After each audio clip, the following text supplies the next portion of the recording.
एक बिहारी सब पर भारी।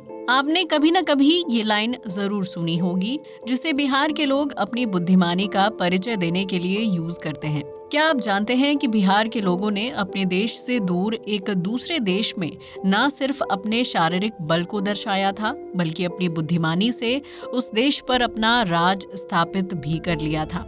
इस देश को मॉरिशस के नाम से जाना जाता है, जहां आज भी बिहार से ताल्लुक रखने वाले लोगों के वंशज अपनी अमीरी और व्यापार का हुनर दिखा रहे हैं। मॉरिशस तक कैसे पहुंचे थे बिहार के लोग?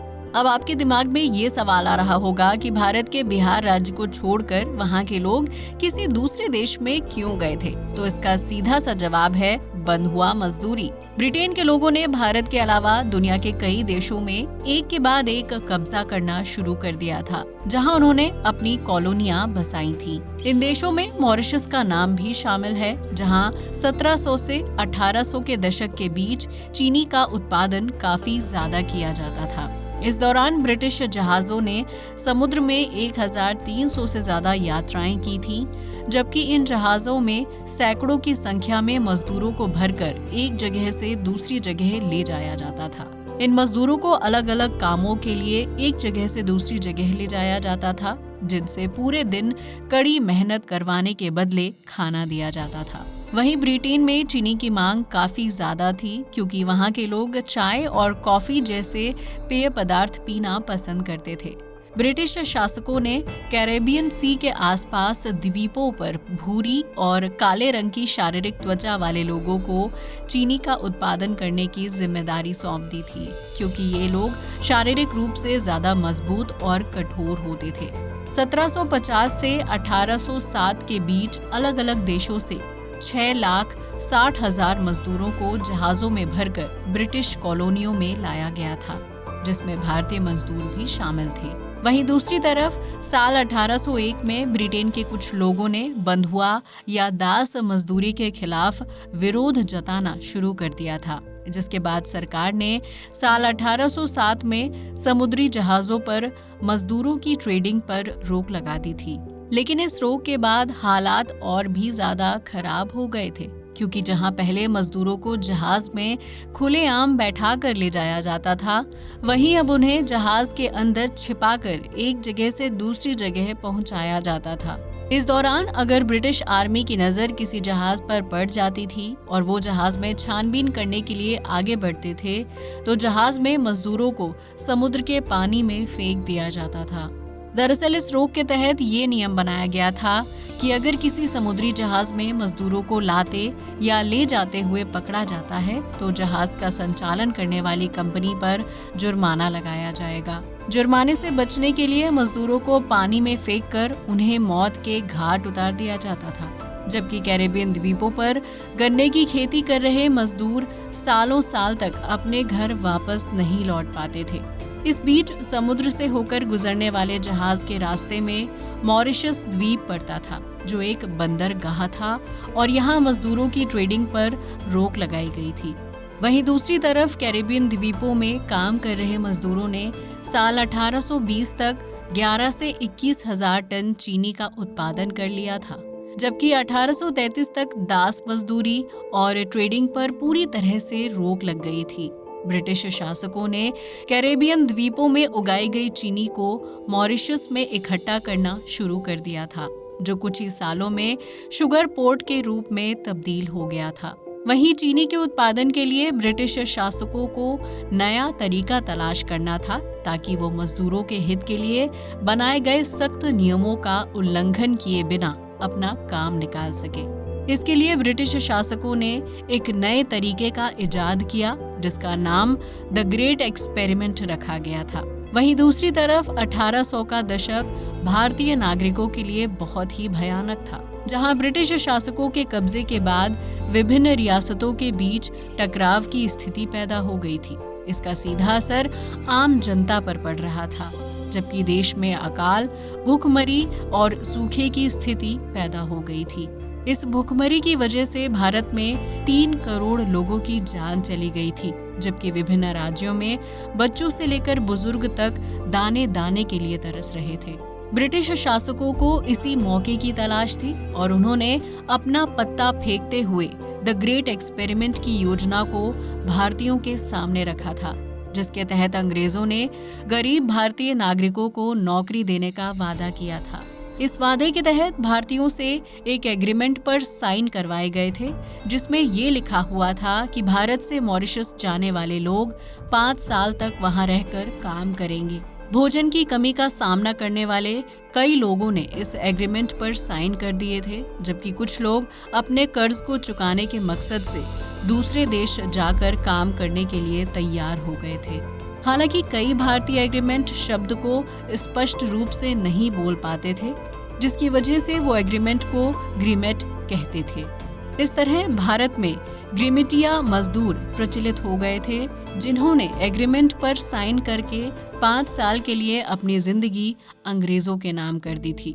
पहली बार साल 1834 में 36 भारतीय नागरिकों को एटलस नाम के जहाज में बैठाकर मॉरिशस ले जाया गया था, जो मूल रूप से बिहार से ताल्लुक रखते थे और कोलकाता शहर में रहकर मजदूरी का काम करते थे। इस एग्रीमेंट के तहत मॉरिशस जाने वाले मजदूरों को हर महीने के हिसाब से मजदूरी देने का फैसला किया गया था, जिसके तहत पुरुष मजदूरों को 5 रुपए और महिला मजदूरों को 4 रुपए दिए जाने थे। भारत से मॉरिशस जाने वाले मजदूरों को एक बंदरगाह पर उतारा गया था, जिन्हें एंटोनिएट नाम की शुगर फैक्ट्री में काम पर रखा गया था। इसके बाद भारत से लगातार मजदूरों को मॉरिशस लाया जाता था, जिसके तहत 1834 से लेकर 1910 के बीच लगभग 4,17,000 जहाज अप्रवासी घाट पर आते जाते रहे। इस बीच भारत से मॉरिशस आने वाले मजदूरों के हालात बहुत ही खराब थे। उनसे दिन रात काम करवाया जाता था। वो लोग गन्ने की छटाई से लेकर उसकी कटाई और फिर चीनी बनाए जाने तक के पूरे प्रोसेस के लिए काम करते थे, जबकि इस दौरान उन्हें समय पर मजदूरी भी नहीं दी जाती थी। अपना कर्जा चुकाने के मकसद से दूसरे देश आकर काम करने वाले बिहार के मजदूर अंग्रेजों के जाल में बुरी तरह से फंस चुके थे, जबकि उनके पास वापस लौटने का कोई जरिया भी नहीं था। ब्रिटिश शासकों के जहाज द्वीप तक आते थे, लेकिन भारत से आए मजदूरों को वहां छोड़कर वापस रवाना हो जाते थे। वहीं साल 1860 के बाद एग्रीमेंट में 5 साल के बाद घर वापस लौटने की लाइन को हटा दिया गया था, जिसकी वजह से मजदूरी के लिए मॉरिशस आने वाले मजदूरों के वापस घर लौटने की कोई समय सीमा नहीं थी। इस दौरान उन्हें सिर्फ कुछ घंटे सोने दिया जाता था, जबकि शारीरिक ऊर्जा बढ़ाने के लिए खाना दिया जाता था। ये मजदूर एक ही कमरे या हॉल में एक साथ सोते थे, जिनके पास ना तो पहनने के लिए सही कपड़े थे और ना ही अपनी बीमारियों का उपचार करने के लिए दवाई थी। अगर किसी मजदूर की तबीयत खराब हो जाती थी तो भी उससे जबरदस्ती काम करवाया जाता था, ताकि चीनी की मेकिंग और प्रोडक्शन पर कोई असर ना पड़े। इस बीच दूसरे देशों में भी गन्ने की खेती और चीनी की प्रोडक्शन होने लगी थी, जिसकी वजह से ब्रिटिश शासकों की तैयार की जाने वाली शुगर की मांग मार्केट में कम होने लगी थी। वहीं साल 1878 में शुगर मिल में काम करने वाले मजदूरों के हित के लिए लेबर लॉ पास किया गया था, जिसमें काम के घंटे तय किए गए थे और मजदूरों को उनकी कमाई सही समय पर दिए जाने पर जोर दिया गया था। 1900 की शुरुआत तक देश विदेश में चीनी की मांग कम हो गई थी, जिसकी वजह से मॉरिशस में मजदूरी करने वाले लोग अपने अधिकारों के लिए लड़ने लगे थे। उन्होंने ब्रिटिश शासकों और उनके लेबर लॉ का जमकर विरोध प्रदर्शन किया था, जिससे अंग्रेजों को ये समझ आ गया था कि अब ज्यादा देर तक मजदूरों को अपने नियम कानूनों में बांधकर नहीं रख सकते हैं। वहीं साल 1917 में भारत से मॉरिशस गए ग्रीमिटिया मजदूरों को अपने देश वापस लौटने की इजाजत मिल गई थी, जिन्होंने ना जाने कितने सालों से इस दिन के लिए इंतजार किया था। लेकिन इस फैसले के लागू होने तक काफी लंबा वक्त गुजर चुका था, जबकि भारत से मॉरिशस जाने वाले मजदूरों की 3 पीढ़ियां दूसरे देश की जमीन पर जन्म लेकर काम करने लगी थीं। मॉरिशस में अपनी एक अलग दुनिया बसा लेने वाले मजदूरों के लिए पूरे परिवार के साथ वापस भारत लौटना बहुत ही मुश्किल था, जबकि उस समय भारत में अंग्रेजों का शासन हुआ करता था। वो लोग नहीं चाहते थे कि उन्हें भारत लौटने के बाद ब्रिटिश शासकों के जुल्म को सहना पड़े, क्योंकि मॉरिशस में उन्होंने काफी हद तक अंग्रेजों के खिलाफ जंग जीत ली थी। वहीं इतने लंबे समय तक मॉरिशस में रहने की वजह से उन मजदूरों को घर की कमी महसूस नहीं होती थी और वो लोग इसे ही अपना देश मान चुके थे, जिसकी वजह से ज्यादातर मजदूरों ने वापस भारत लौटने से इनकार कर दिया था। साल 1931 तक मॉरिशस में कुल आबादी का लगभग 68% हिस्सा भारतीय मजदूर थे, जिन्होंने इस देश में अपनी जमीन खरीदकर घर बनाना और काम करना शुरू कर दिया था। इस समय तक अंग्रेजों का एग्रीमेंट भी पूरी तरह से खत्म हो चुका था, इसलिए वो चाहकर भी भारतीयों को मॉरिशस से जबरदस्ती बाहर नहीं निकाल सकते थे।